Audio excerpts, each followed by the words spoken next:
Ndubuka. He's the medical director of St. Ives Family Hospital. Good morning, doctor. Good morning, Vicky. How are you doing? I'm very well, thank you. And you? I'm doing all right. Thank you very much. All right, it's good to have you this morning. Yes, it's always good being here, especially after the riots and everything. All right. Thank you very much. Thank you so much for joining us this morning. But yes, the phone lines will be open shortly for you to make your contributions this morning, and the text line definitely is going to be called out for you to send whatever question you might have with regards to your health. But today we are going to be looking at generally your living in good health. I think that is what we are going to be looking at this morning. Staying healthy is what we are going to be looking at your general health and making sure that you stay healthy.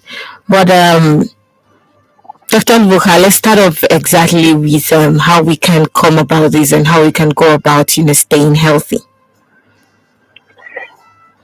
Yes, Buki, all through human history, there has been that obsession with it. Man has always wanted to, if possible, live forever. And even though that accept the fact that everybody will die,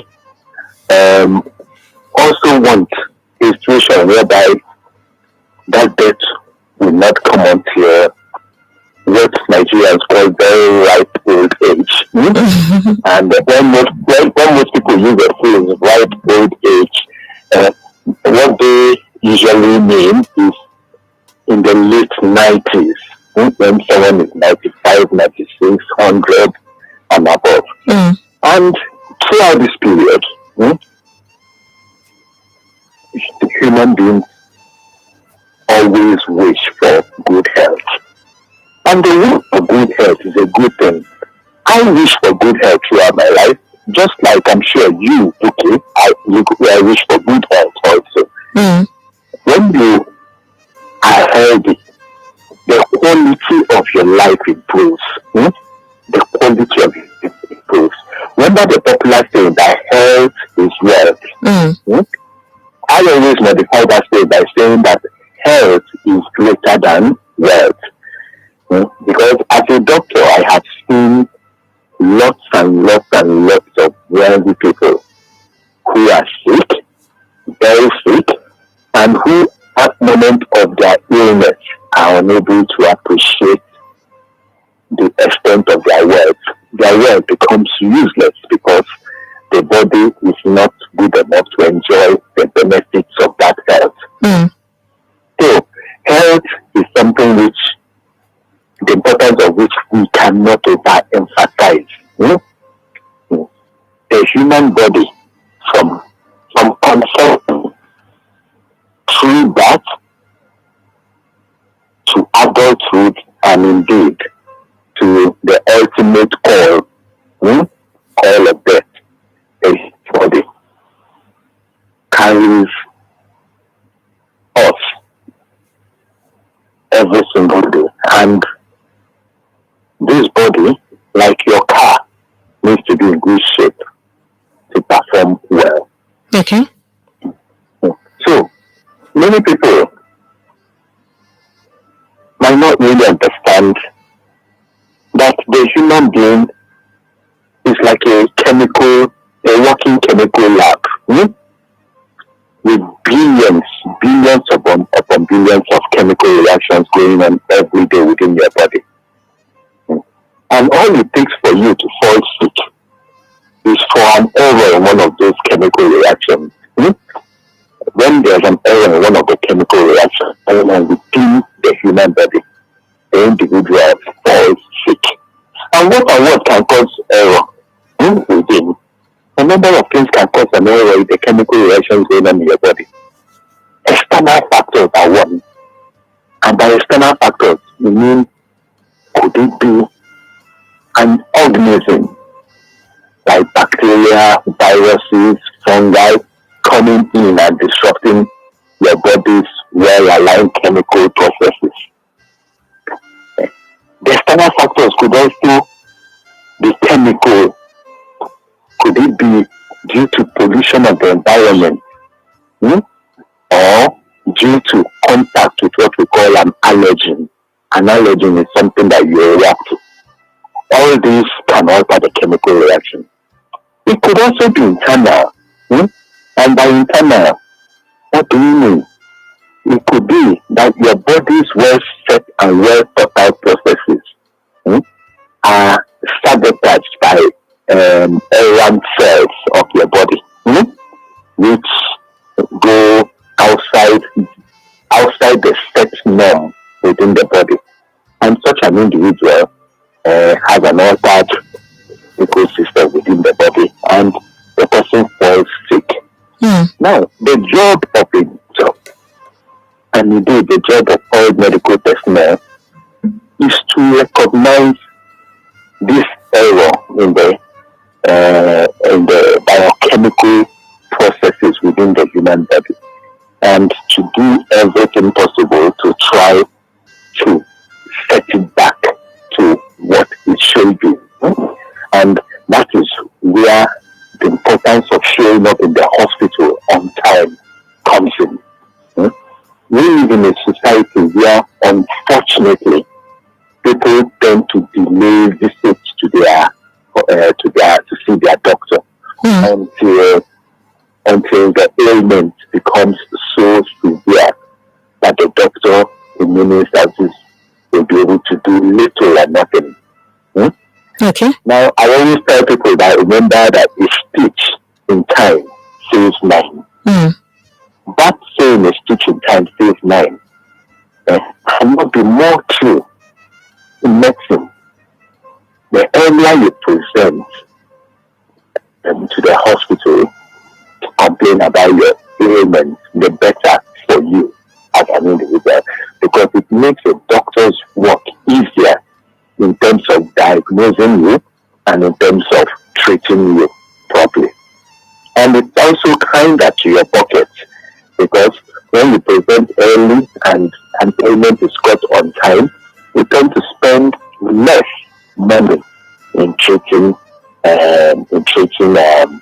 And we know that in Nigeria, one of the major things that probably scare people away from the hospital is the economy, the poor economic status of the country. People will tell you, like I heard on TV the other day, somebody say, I do know somebody. If you know someone who don't chop, the person who don't chop, the person go think of going to hospital. Yes, it is true that when you have limited money, that innate primordial biological need to touch food before going to see your doctor will come in. And that is where the Nigerian Medical Association and indeed doctors all over Nigeria have been on various governments of the country right from the inception of our independence. We've been on various governments putting pressure on them, try to improve the health infrastructure in the country, and also to try to institute that's a social health system for those who can't afford health care, so that those who can't afford can fall back on this social health system where the government pays for their health care system. Unfortunately, we in Nigeria have had political leaders that have not seen the importance of improving our healthcare system, and this is basically because most of them tend to travel out of the country when they are sick. But I tell those of them who are also my patients, I tell them it's not all illness that can wait for you to travel out. Now, let's take for example, the average time for traveling in the United Kingdom by air is usually around 6 hours. A very fast plane might make it in 5 hours. And when you factor in the time it takes you to move from your house to the airport, assuming you have have a private jet. You might spend another 30 minutes to 1 hour. Hmm? So that is United Kingdom. To the US, it's even longer. Hmm? Now, it's not every ailment, not every health condition that will permit you 6 hours to run down to London, or more 6 hours to run down to the United States to seek help. Hmm?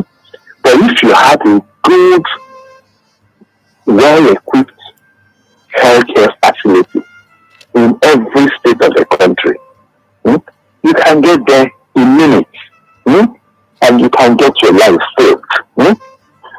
So many of our so-called big men, political leaders who died needlessly here in Nigeria, probably would have been saved if there were adequate provisions made for healthcare. So, okay, today we are talking generally about health. And health is something which everybody should be interested in. The citizens, the government, the doctors, we are all interested in health because without health you can't really do much. If you yourself are down, down on bed, so sick, you wouldn't be able to interview me this morning. True. And that is that if I was down, I wouldn't be able to talk to you. Yeah. So a healthy body also breeds a healthy mind, and an active, interactive human being. So now, I've received so many questions over my career as to the importance of certain aspects of health. One of such questions is how often few countries in the world where people only come to see a doctor when they are sick. A hospital is also a place for those who are well. There's something called physical checkup. You must have heard the term annual physical checkup. That tells us something that is very important for you from time to time to go see your doctor. The WHO, World Health Organization, suggests that that checkup, a medical checkup should be carried out at least once in a year. I usually prefer advising my patients that they should do it at least 2 times in a year because in a society like Nigeria, we have more reasons to have our medical checkups more often. Why? Because we live in a high stress environment. We are all stressed up. Before this show, I chatted with you about my experience yesterday in traffic. Being in traffic for so many hours. And getting back home so exhausted. All that puts stress on the body and can knock you down.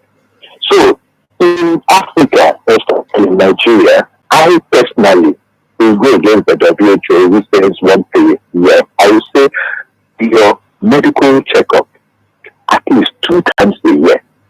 What is the importance of going to see a doctor when you are well? The importance is simply that many ailments do not show symptoms at the beginning. Many things you have do not show symptoms at the beginning. Many things you have do not show you that they are there at the beginning. And most times they present when it has progressed so far. One very important example is hypertension.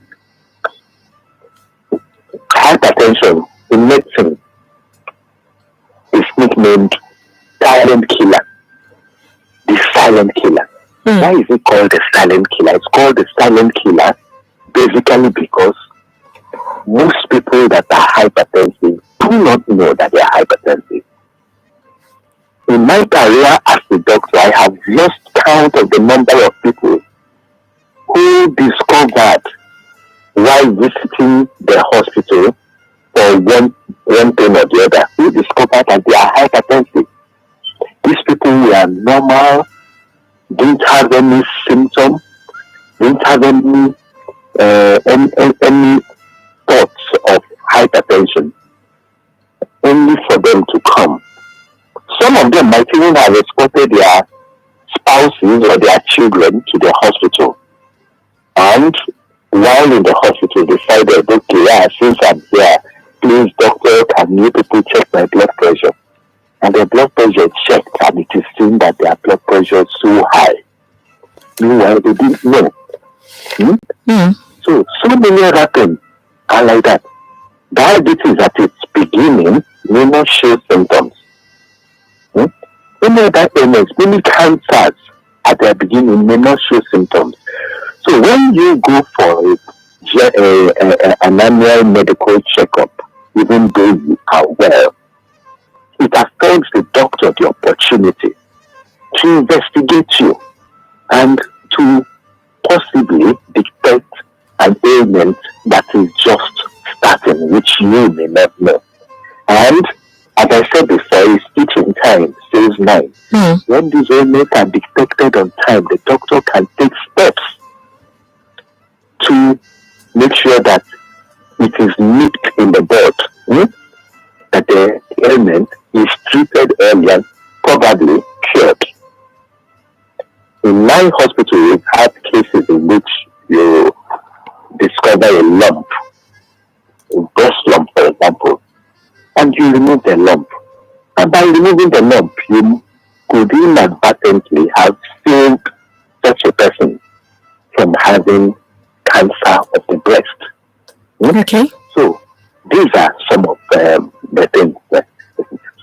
Now, one other thing that we talk a lot about in health is what you drink and what you eat. In these days of materialism, people tend to associate food and drink with well-being, with wealth. You see people go to bars and drink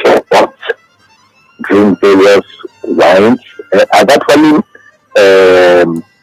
met a sitting governor, a present-day sitting governor, who, like before he became governor, who liked drinking wine a lot, alcoholic wine. Visit his house in the evening around 7 p.m. and by that 7 p.m. has already downed about 3 bottles of wine and he's still ready to drink some more. Such a person might inadvertently think that he's enjoying his wealth, but he might not know that he is gradually killing himself, poisoning his liver and poisoning other organs of the body. Okay. And I as a doctor who happened to have visited him, had the opportunity, yes, on many occasions to advise him against such drinking. Now, when you visit the hospital, some of the things the doctor will try to find out from you is your habit, your social habits. Do you drink a lot? What is your feeding habit with? You eating a lot of junk food? Are you the type who wants to, like our present day ladies, want to watch your weight? You want to remain to see a go for life, so you are not eating because you don't want to add weight. So the doctor wants to find out these things, and the doctor will tell you the dangers of whatever you're doing. If abusing food stuff, the doctor will bring it to your mouth. But if you are the type that is neglecting adequate nutrition because of wanting to lose weight, the doctor will also warn you about that and cancel. So the doctor in this way is what you can call your physical guide. Okay. Just as your pastor imam may be your spiritual guide, the doctor is your physical guide. Eh, So now, as we go on today, okay, we will understand more. We will take questions from those who are listening. Okay. We will even take questions from you, Buki, because I'm sure everybody, I always believe that everybody has a question on health. Even those that are aware, we still have a question on health. So All right. that's it, Buki. Thank you very much. It's 10:30 on Women Radio, WFM 91.7. And you're definitely listening to Radio Doctor. And Radio Doctor is Nigeria's first specialized radio health program where real doctors advise real people. And I still have with me over the phone Dr. Alazen Dubuka. He is the medical director, St. Ives Family Hospital. And yes, he has been able to help us out with ensuring that we actually have good health, and he has been helping us out with that. But if you have any question for him, call 07000 917 917 and send a WhatsApp or a text message to 07. What's your name and where are you calling us from? I'm calling from Akute. My name is Doris. All right. Your question for the doctor. Good morning, doctor. Good morning, madam. How are you? I'm always having a low. My blood this thing is always very low. So that is the problem I have. I've been having a very low blood pressure. And I eat well and I take a lot of food and vegetables. And now that I'm even aging, it's like every day I don't take any blood tonic. I'll start getting weak. At times I feel dizzy. I don't know the cause of it. Okay. Okay, madam, I'm going to take your question. I'm going to answer your question. All right. Just want to listen over the radio. Yes. Okay, so now the lady that called, I didn't quite get her name. I think My name is Doris. Yes. Doris is it, okay. Now Doris has complained about having low blood pressure. Low blood pressure. Now, before I tackle her question, let me first of all let people understand what blood pressure is. Blood pressure, in simple terms, is that pressure that pushes blood around the body. For blood, and indeed for any liquid to flow from point A to point B, there must be some form of pushing force, there must be some form of pressure on that liquid that moves the blood around the body. When a person has normal blood pressure, that means the blood is moving around the body at a speed and at a volume that is adequate. So you have normal blood pressure. When you have low blood pressure, the efficiency of supply of blood to different parts of the body reduces. And that efficiency that reduces because your blood pressure has fallen. Now, Dolly said she has low blood pressure. There are many things that can cause low blood pressure. Inadequate number of blood cells, particularly the red blood cells in the body, can cause low blood pressure. For example, if Doris is anemia, if she has anemia, she can have low blood pressure. Inadequate fluid in the blood, that because blood is made up of cells and water actually. So inadequate fluid in the blood reduces volume of the blood, and reduced volume will reduce blood pressure. So if Doris is dehydrated, because dehydration makes your body lose fluid. If Doris is dehydrated, either through sweating or through not taking enough water, you have an ailment like diabetes that causes you to urinate and lose water a lot. Blood pressure will fall. The same thing applies to her if she's in an environment that's so hot and there's a dilatation of blood vessels of her skin, blood vessels go to her skin and dilate to improve heat loss from her body. Her blood pressure will fall. So also certain ailments can cause her blood pressure to fall. Now, when she has low blood pressure, if it's disturbing her, and even when not disturbing her, obviously, she should see her doctor.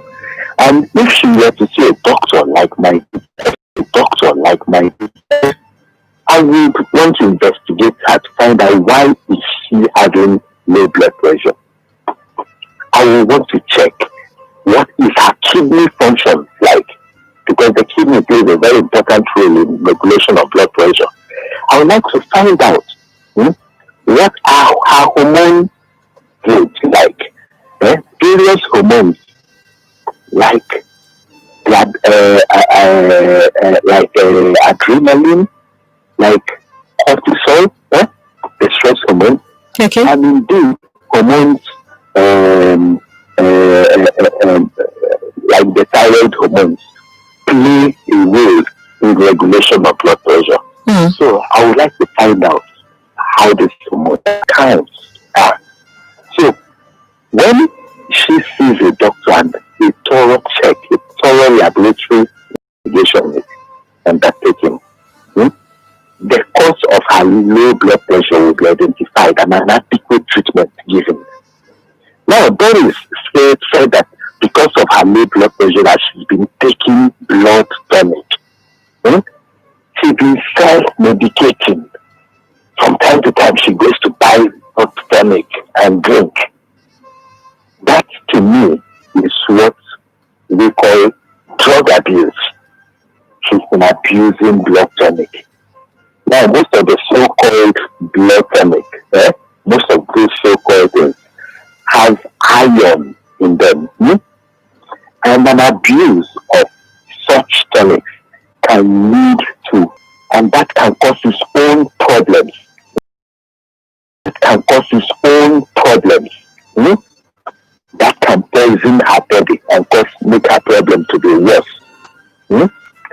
So my advice to Doris is that first thing first, let us find out why your blood pressure is low. And the only way to do that is by you seeing your doctor so that a proper laboratory check will be done on you.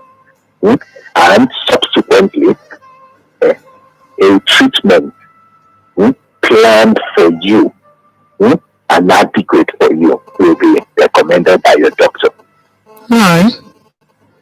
Thank you very much. Thank you so much, Doctor, for that. But I have this text message here. This says, your program, what is the cause of cramps in the hands and feet? Please, I need your advice and solution. I am a woman close to 60 years. My name is Lillian from Lambert. Thank you. Okay, so what is the what? What is the cause of cramps? Okay, cramps. Okay. Yes, on the hands and feet. On the hands and feet, okay. Now, okay, look at it this way. Your body, the ability to move from point A to point B is governed by the contractions of your muscles. There are so many muscles around the body.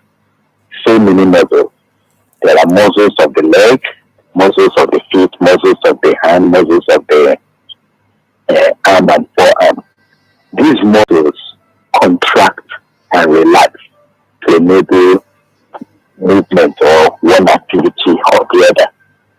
Now, these muscles, to be able to work, require nutrients and require oxygen.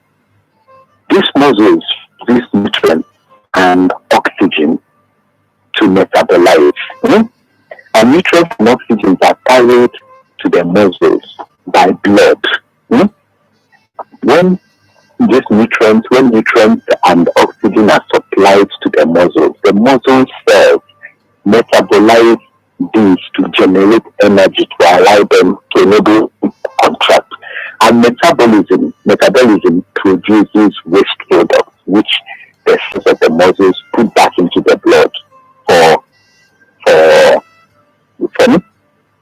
So if there is anything that reduces supply of blood to a particular muscle, hmm, or if supply of blood is inadequate if supply of blood is inadequate in any way, hmm, that supply the poor supply of blood will lead to a reduced availability of oxygen and a reduced availability of nutrients to the muscles, and it will also lead to a reduced clearance of waste products produced by these muscles, hmm, and accumulation of waste products within the muscles. It will even cause the muscles to undergo, which they don't like, to undergo a form of anaerobic, which that's metabolism, which is metabolizing without oxygen, and that can produce things like lactic acid, hmm, within the muscles. Hmm. So all these can cause the muscles to have cramps. So my question, if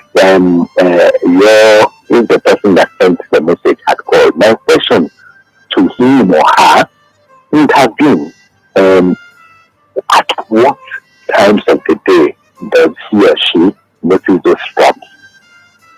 Those cramps, do they come when he or she is in a particular position, probably lying on his hand, or putting his leg in such a way that blood supply to the distal muscles are affected? These questions will help me in advising him or her appropriately. Hmm. All right. Thank you very much. Thank you so much, Doctor, for that. And you're still listening to Radio Doctor on Women Radio, WFM 91.7. If you have any question, call 07000 917 917. Send a WhatsApp or a text message to 070 317 56537. And I have this message. My name is Victor from AJ. For some time, anytime I wake up from bed, the down part of my eyes will swell up. What is the cause, and what kind of what kind of eye drop can I use? Yes, Victor said that his lower eyelid usually swollen most times he wakes up from bed. Hmm. Well, I would have really loved to find out, is it only the lower eyelid that's swollen, or are there other areas that are swollen? The reason for this is that certain systemic diseases can cause swelling of the face, of various parts of the face, like the eyelid, when you have slept. Some of these diseases include kidney problems, and some liver ailments, that can cause swelling. Also, problems that has to do with blockage of what we call the lacrimal duct of the eyes can cause certain swellings which come and go. So this is one of those very, very, very cool one of those cases. Let me not use the word critical, but one of those cases where an examination of the eye, an examination of Victor, trumps the complaint itself. Okay. So it is very important for Victor to have himself examined. As a doctor, I would like to know, one, his sleeping pattern. Two, I would like to also find out, are there other parts of his body that swell when he wakes up in the morning? I would like to check to find out what is his kidney function like. I would like to see whether he has any liver problem. I would also like to find out from Victor what his blood pressure is like, particularly in the morning. All this will help me in knowing what to do and what tests were necessary to conduct. So, my advice to Victor is he should visit a good hospital to see his doctor. All right. Thank you very much for that as well, doctor. And I have also this text message. It says, "Good morning, doctor. Last week my wife had a running stomach. Since that time till now, she has been complaining of serious pains in her stomach. Please, what could be the cause and what should we do?" This is from Evangelist Manuel. Yes. Now, had a running tummy. That means the wife was stooling frequently, most likely watery stool. Watery stool. Now, when a person stools a lot, has a lot of watery, the person needs a lot of fluids and electrolytes. And one very, very important electrolyte such a person loses is an electrolyte known as potassium. Potassium helps the intestines so much in doing so many things. So when you lose potassium, you could have a number of problems. At best, you could have local problems within your intestines, not absorbing food well, and having abdominal discomfort, and even having what we call an ileus, a paralytic ileus, in which your intestines do not contract, do not move food the way they should again. Like heart problem, because the heart needs potassium. Loss of potassium can also cause muscle weakness, because the muscles of the body also need potassium in doing their work of contracting. Now, the question also, which he might want, which he left unasked, is what caused the running stomach, what caused the watery stool. Most of the time, when a patient presents with complaints of running, that of wants to rule out first, one of the things he wants to check for first is what the food poisoning. And let me emphasize it here. When a doctor, when we say food poisoning, we do not mean that somebody put poison in your food. No, that's not what we mean. What we mean is that your food probably has been infected, either due to unhygienic preparation or preservation, and this food stuff now has infective organism within it, and when you eat it, these organisms multiply within your stomach, within your intestines, and cause your tummy to run. That's caused you to have watery stool. So, in the case of the person that sent in this, he has to ask himself, what did the wife eat? Could she have eaten an infected food stuff? And if so, that teaches her a lesson on the need to be hygiene conscious when preparing and preserving food. Then, secondly, it's not only bacteria that can cause your tummy to run, that can cause watery stool. Food stuff which which your tummy does not accept can cause running stool. There are some people who are allergic to milk, what we call lactose intolerant. When they take milk or milk products, they could have watery stool. Sit down and what did he eat around that period? What did she drink around that period? Could it be a case of an allergy, or could it be a case of an infection that caused her to have this watery stool? And the abdominal pain which she's having now, apart from it being possibly linked to a reduced level of potassium, it also can be linked to the stress which the intestines went through during the watery stool. Because watery stool entails having an increase in what we call peristalsis. That means the intestinal muscles now overwork to push out foodstuff within the intestines. And intestinal muscles are just like any other muscles of the body. When you overwork your muscle, the muscle gets tired, and when the muscle gets tired, it can manifest with pain. Okay. Take for example, Bookie, you have to, you are made to jog or a distance which you are not used to. And after running that distance, when you stop, you could have pains of your leg muscles. It's a well-known fact. So the same thing also happens in the intestine. What I will advise him to do is that, one, if the water stool, if it hasn't stopped, you should go see a doctor. But if it has stopped, the wife should start by, first of all, taking semi-solid meals. Okay. Things like pap meals. Pap meals. Called Ugi.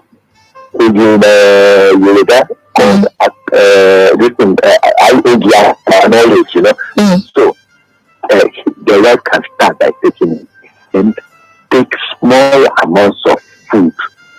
And as time progresses, she can be increasing this amount of food, making sure that these are food stuff that are hygienically prepared. I would urge them not to self-medicate. If the wife takes this food stuff, takes plenty of water to replenish fluid that has been lost from the running stool. If she takes it and she still continues having this pain after 1 or 2 days of taking this advice, she should go see her doctor. All right. Thank you very much, Dr. Ndubuka. But I think it's that time now. We'll have to call the program to a wrap. I would just like to get your final words. I would like to leave you today, Buki, by reminding us again that health is wealth. And I, your doctor, say that health is actually more than wealth. If I were given a choice between being very healthy or being very rich, I think I would choose being very healthy. A healthy body breeds a healthy mind. And like in all things, a stitch in time saves 9. So when you notice symptoms, also you don't need to wait until you fall sick before you go to the hospital. Try and schedule an appointment for a medical checkup at least once in a year. Your doctor may discover what you never knew existed in your body. Okay, I wish you a healthy week. Thank you. Thank you so much, Dr. Ndubuka, for joining us this morning. Thank you for having me. All right. And yes, that was Dr. Alozie Ndubuka. He is the medical director of St. Ives Family Hospital, and he has been able to tell us generally on how to stay healthy. And you heard him said that staying healthy is quite important, which is very, very important as well as human beings. But yes, we'll be back again tomorrow. We'll just advise real people. Thank you to the producer, Esther Rube. And please do make sure that you stay healthy. Enjoy the rest of your day. To sponsor this program, please call 080-9058-2769. Ijoma, I need some money to go to the hospital. Tola, you still need money to go to the hospital? We're in the era of health insurance. Health insurance? Yes. We do know that illnesses never let you know when they're coming, but Ives Health Insurance offers financial cover in times like this. Really? What am I waiting for? I'm off to get my Ives Health Insurance. Trust me, Tola. Ives Medicare HMO Limited is competent, reliable, and they never joke with the health of their clients. They have different types of health plans for corporate bodies, community